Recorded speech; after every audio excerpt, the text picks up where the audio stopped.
تراب ہے اور آپ کا لقب حیدر کرار ہے۔ آپ رضی اللہ تعالیٰ عنہ کے والد ابو طالب اور والدہ سیدہ فاطمہ بنت اسد رضی اللہ تعالیٰ عنہا ہیں۔ آپ رشتے میں حضور نبی کریم صلی اللہ علیہ وسلم کے چچا زاد بھائی اور داماد ہیں۔ حضرت سیدنا علی المرتضیٰ رضی اللہ تعالیٰ عنہ حضور نبی کریم صلی اللہ علیہ وسلم کی پیدائش کے 30 سال بعد مکہ مکرمہ میں پیدا ہوئے۔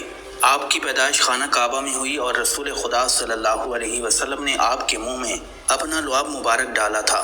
آپ رضی اللہ تعالیٰ عنہ کا اسم مبارک علی بھی سرکار مدینہ صلی اللہ علیہ وسلم کا تجویز کردہ ہے۔ حضرت سیدنا علی المرتضیٰ رضی اللہ تعالیٰ عنہ کے والد ابو طالب چونکہ کثیر العیال تھے، چنانچہ آپ کی پرورش کی ذمہ داری حضور نبی علیہ الصلوۃ والسلام نے سنبھال لی۔ یوں آپ رضی اللہ تعالیٰ عنہ نے آغوش نبوت میں پرورش پائی۔ حضرت علی کی عمر ابھی 10 سال تھی کہ اس وقت نبی کریم صلی اللہ علیہ وسلم پر پہلی وحی کا نزول ہوا۔ آپ کو یہ سعادت بھی حاصل ہے کہ آپ بچوں میں سب سے پہلے اسلام قبول کرنے والے ہیں، جبکہ دین اسلام قبول کرنے والے اولین لوگوں میں شامل ہیں۔ حضرت سیدنا علی المرتضیٰ رضی اللہ تعالیٰ عنہ نے دین اسلام قبول کرنے کے بعد اپنی زندگی دین اسلام کی ترقی و ترویج کے لیے وقف کر دی، اور پھر ہر مشکل اور مصیبت کی گھڑی میں حضور نبی کریم صلی اللہ علیہ وسلم کے شانہ بشانہ کھڑے رہے۔ آپ نے کفار کے ساتھ جنگوں میں بہادری کے ایسے ایسے جوہر دکھائے جو تاریخ کے اوراق میں سنہری حروف سے درج کیے گئے۔ تاجدار مدینہ صلی اللہ علیہ وسلم کا فرمان ہے، جس نے علی سے محبت کی اس نے مجھ سے محبت کی، اور جس نے علی سے دشمنی کی اس نے مجھ سے دشمنی کی، اور جس نے مجھ سے محبت کی اس نے اللہ سے محبت کی، اور جس نے مجھ سے دشمنی کی اس نے اللہ سے دشمنی کی۔ ناظرین، رسول خدا صلی اللہ علیہ وسلم کے بچپن کے دور میں یمن میں ایک زاہد رہتا تھا جو ہر وقت عبادت و ریاضت میں مشغول رہتا تھا۔ اس زاہد کا نام مشرم بن وعیب تھا اور یہ زاہد یمن کے نام سے مشہور تھا۔ اس کی عمر 190 سال تھی اور یہ اکثر اوقات میں یہ دعا کرتا تھا، اے اللہ اپنے حرم سے کسی بزرگ کو بھیج تاکہ میں اس کی زیارت سے مشرف ہو سکوں۔ پھر اس زاہد کی دعا قبول ہوئی اور جناب ابو طالب تجارت کی غرض سے یمن پہنچے اور اس زاہد سے ملاقات ہوئی۔ زاہد نے جب آپ کو دیکھا تو انتہائی تعظیم سے پیش آیا اور پوچھنے لگا، آپ کہاں کے رہنے والے ہیں؟ جناب ابو طالب نے کہا، میں تہامہ کا رہنے والا ہوں۔ اس نے پوچھا، کون سے تہامہ کا؟ جناب ابو طالب نے جواب دیا کہ مکہ مکرمہ کا۔ زاہد نے پوچھا، تمہارا تعلق کس قبیلے سے ہے؟ ابو طالب نے جواب دیا کہ میرا تعلق بنی ہاشم بن عبد مناف سے ہے۔ زاہد نے جب جناب ابو طالب کی بات سنی تو بے اختیار آگے بڑھ کر بوسہ لیا اور کہنے لگا، الحمدللہ میری دعا قبول ہو گئی اور مجھے حرمین شریفین کے خادم کی زیارت نصیب ہوئی۔ پھر اس زاہد نے آپ سے نام دریافت کیا تو آپ نے بتایا کہ میرا نام ابو طالب ہے۔ زاہد نے پوچھا، آپ کے والد کا کیا نام ہے؟ تو جناب ابو طالب نے بتایا، میرے والد کا نام عبد المطلب ہے۔ زاہد نے جب عبد المطلب کا نام سنا تو بے اختیار اس کے منہ سے نکلا، اے ابو طالب وہ نبی پیدا ہو چکے ہیں یا نہیں؟ جناب ابو طالب نے کہا، میرے بھائی عبداللہ کا بیٹا محمد پیدا ہو گیا ہے اور وہ اس وقت تقریباً 29 سال کا ہے۔ اس زاہد نے کہا، آپ جب واپس جائیں تو انہیں میرا سلام کہیں اور انہیں کہیں کہ میں ان کو دوست رکھتا ہوں۔ پھر جب وہ نبی اس دنیا سے پردہ فرما جائیں گے تو پھر آپ کے بیٹے کی ولایت ظاہر ہوگی۔ جناب ابو طالب نے اس زاہد کی بات سن کر فرمایا کہ میں اس حقیقت کو کیسے جان سکتا ہوں؟ اس زاہد نے کہا کہ آپ وہ چیز جانتے ہیں جس سے میری سچائی کا علم ہو۔ جناب ابو طالب نے ایک سوکھے درخت کی جانب اشارہ کرتے ہوئے فرمایا، مجھے اس درخت سے تازہ انار چاہیے۔ اس زاہد نے دعا کے لیے ہاتھ اٹھائے اور بارگاہ خداوندی میں عرض کیا، اے اللہ میں نے نبی اور ولی کی تعریف کی، ان کے صدقے میں مجھے تازہ انار عطا فرما۔ چنانچہ دیکھتے ہی دیکھتے وہ درخت ہرا بھرا ہو گیا اور اس میں تازہ انار پک گئے۔ پھر جناب ابو طالب نے وہ انار کھایا اور اس عابد کا شکریہ ادا کرتے ہوئے واپس مکہ مکرمہ روانہ ہو گئے۔ ناظرین، حضرت سیدنا علی رضی اللہ تعالیٰ عنہ کے قبول اسلام کے بارے میں مروی ہے کہ حضرت علی رضی اللہ تعالیٰ عنہ چونکہ حضور نبی علیہ الصلوۃ والسلام کے زیر سایہ پرورش پا رہے تھے، اس لیے آپ نے جب حضور نبی کریم صلی اللہ علیہ وسلم اور ام المومنین سیدہ خدیجہ رضی اللہ تعالیٰ عنہ کو عبادت میں مصروف دیکھا تو آپ نے رسول خدا صلی اللہ علیہ وسلم سے دریافت کیا، آپ یہ کیا کر رہے ہیں؟ نبی کریم صلی اللہ علیہ وسلم نے فرمایا، ہم خدائے واحد کی عبادت کرتے ہیں۔ حضرت علی رضی اللہ تعالیٰ عنہ نے دریافت کیا، یہ کیسی عبادت ہے؟ نبی کریم صلی اللہ علیہ وسلم نے فرمایا، یہ اللہ کا دین ہے اور اللہ نے مجھے اپنے دین کی تبلیغ اور لوگوں کی رشد و ہدایت کے لیے چنا ہے، اور میں تمہیں اسی اللہ وحدہ لا شریک پر ایمان لانے کی دعوت دیتا ہوں۔ حضرت سیدنا علی رضی اللہ تعالیٰ عنہ نے جب حضور نبی کریم صلی اللہ علیہ وسلم کی بات سنی تو حیران ہو گئے اور پوچھا کہ میں نے پہلے کبھی اس دین کے بارے میں نہیں سنا، اس بارے میں فیصلہ کرنا مشکل نظر آتا ہے، اس لیے میں اس بارے میں اپنے والد سے مشورہ کرنا چاہتا ہوں۔ نبی کریم صلی اللہ علیہ وسلم نے فرمایا، علی تمہیں اس بات کا حق حاصل ہے، لیکن ابھی تم اس بات کا ذکر کسی اور شخص سے نہ کرنا حضرت علی رضی اللہ تعالیٰ عنہ نے حضور نبی کریم صلی اللہ علیہ وسلم سے وعدہ کیا کہ وہ اس بات کا ذکر کسی سے نہیں کریں گے۔ چنانچہ اس رات حضرت سیدنا علی رضی اللہ تعالیٰ عنہ سونے کے لیے لیٹے تو وہ اس بات پر غور کرتے ہوئے سو گئے۔ اللہ تبارک و تعالیٰ نے آپ کے قلب کو روشنی عطا فرمائی اور آپ نے اپنے والد بزرگوار سے مشورہ کیے بغیر اگلے روز نبی علیہ الصلوۃ والسلام کی خدمت اقدس میں حاضر ہو کر ان سے عرض کیا کہ مجھے دائرہ اسلام میں داخل فرما لیں۔ پھر رسول اللہ صلی اللہ علیہ وسلم نے آپ کو کلمہ توحید پڑھایا اور آپ نے اسلام قبول کر لیا۔ ناظرین، نبی اکرم صلی اللہ علیہ وسلم نے اعلان نبوت کے بعد خفیہ طور پر اپنی تبلیغ جاری رکھی اور اس عرصے میں کئی لوگ دائرہ اسلام میں داخل ہو گئے۔ 3 سال کی خفیہ تبلیغ کے بعد اللہ تبارک و تعالیٰ نے سورہ الشعراء کی آیت نازل فرمائی جس میں نبی علیہ الصلوۃ والسلام کو اپنے قریبی رشتہ داروں کو دعوت اسلام دینے کا حکم ہوا۔ ارشاد باری تعالیٰ ہوا، اے محبوب اپنے رشتہ داروں کو آخرت کے عذاب سے ڈرائیے۔ نبی اکرم صلی اللہ علیہ وسلم نے اس فرمان کے مطابق کوہ صفا کی چوٹی پر چڑھ کر اہل مکہ کو اسلام کی دعوت دی، لیکن وہ لوگ آپ پر غصہ ہو گئے۔ پھر آپ صلی اللہ علیہ وسلم نے ایک دعوت کا انتظام کیا جس میں عبد المطلب کے سارے بیٹے مدعو کیے گئے۔ رسول اللہ صلی اللہ علیہ وسلم نے ان سب کے سامنے توحید و رسالت کا پیغام رکھا۔ نبی علیہ الصلوۃ والسلام کی اس دعوت کو سن کر بنی عبد المطلب نے منہ پھیر لیے۔ اس وقت حضرت سیدنا علی المرتضیٰ رضی اللہ تعالیٰ عنہ کھڑے ہوئے اور بلا خوف و خطر گویا ہوئے، یا رسول اللہ صلی اللہ علیہ وسلم، بے شک میں عمر میں اس وقت چھوٹا ہوں، کمزور ہوں، مگر میں آپ کی مدد کروں گا اور جو بھی آپ سے جنگ کرے گا میں اس سے جنگ کروں گا۔ حضرت علی کی یہ بات سن کر نبی علیہ الصلوۃ والسلام نے فرمایا، اے علی تو میرا بھائی اور وارث ہے۔ حضرت علی کی کم سنی اور ان کی جسمانی کمزوری کا ابو لہب نے مذاق اڑانا شروع کر دیا، لیکن وہ بدبخت آپ کی قوت روحانی کا ادراک کرنے سے قاصر تھا۔ ناظرین، جب حضور نبی کریم صلی اللہ علیہ وسلم کو مدینہ منورہ کی جانب ہجرت کرنے کا حکم ملا تو آپ نے حضرت سیدنا علی المرتضیٰ رضی اللہ تعالیٰ عنہ سے فرمایا، اے علی مجھے ہجرت کا حکم ہو گیا اور میں ابو بکر کے ساتھ مدینہ منورہ ہجرت کرنے والا ہوں۔ میرے پاس لوگوں کی جو امانتیں ہیں وہ میں تمہارے سپرد کرتا ہوں، تم ان امانتوں کو ان کے مالکوں تک پہنچا دینا۔ مشرکین مکہ آج رات مجھے قتل کرنے کا ناپاک ارادہ رکھتے ہیں، تم میری یہ چادر اوڑھ لو اور میرے بستر پر لیٹ جاؤ۔ حضرت علی رضی اللہ تعالیٰ عنہ نے نبی علیہ الصلوۃ والسلام کا فرمان سنا تو آپ نے نبی کریم صلی اللہ علیہ وسلم کی چادر اوڑھی اور بستر پر لیٹ گئے۔ پھر سرکار مدینہ صلی اللہ علیہ وسلم خاموشی کے ساتھ گھر سے نکلے اور مشرکین مکہ کو اس کی خبر تک نہ ہوئی اور وہ رات بھر حضور نبی کریم صلی اللہ علیہ وسلم کے گھر کا محاصرہ کیے رہے، مگر صبح کے وقت انہیں خبر ملی کہ اللہ کے نبی تو یہاں سے جا چکے ہیں۔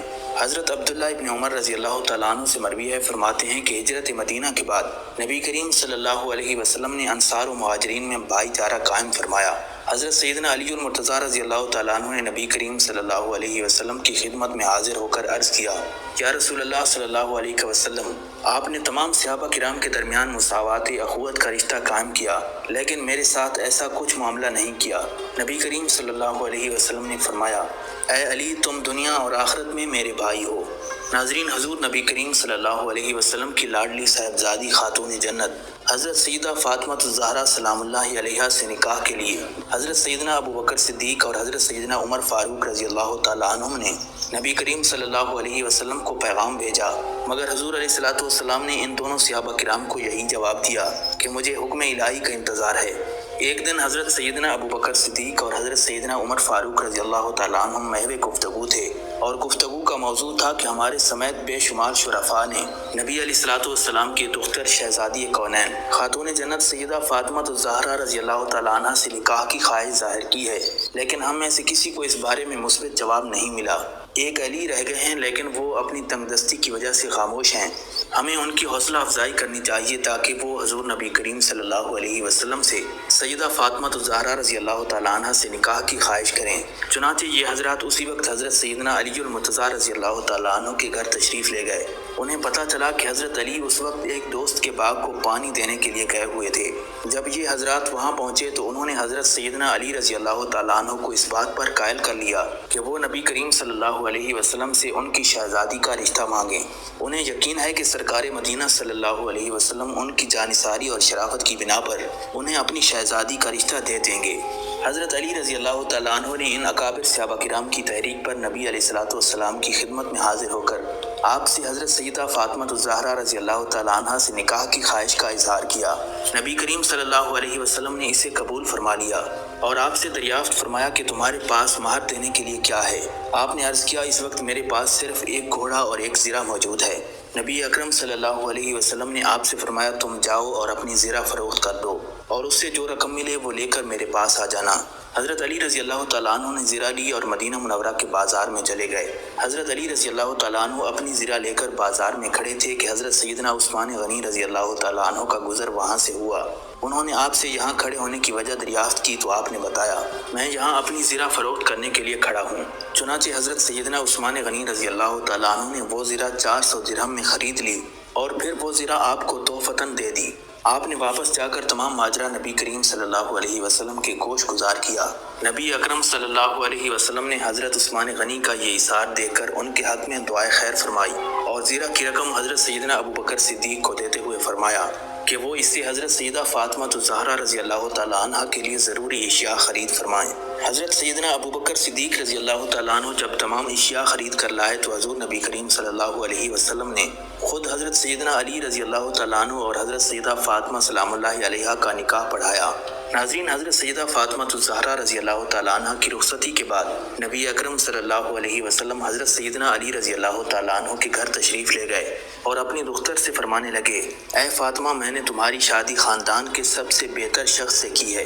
پھر نبی کریم صلی اللہ علیہ وسلم نے دونوں کو دعا دیتے ہوئے فرمایا، الہی ان دونوں میں محبت پیدا فرما، انہیں ان کی اولاد میں برکت عطا فرما، ان کو خوش نصیب بنا، ان پر اپنی رحمتیں نازل فرما اور ان کی اولاد کو ترقی اور پاکیزگی عطا فرما۔ ناظرین، رمضان المبارک 2 ہجری میں بدر کے مقام پر حق و باطل کا پہلا معرکہ پیش آیا۔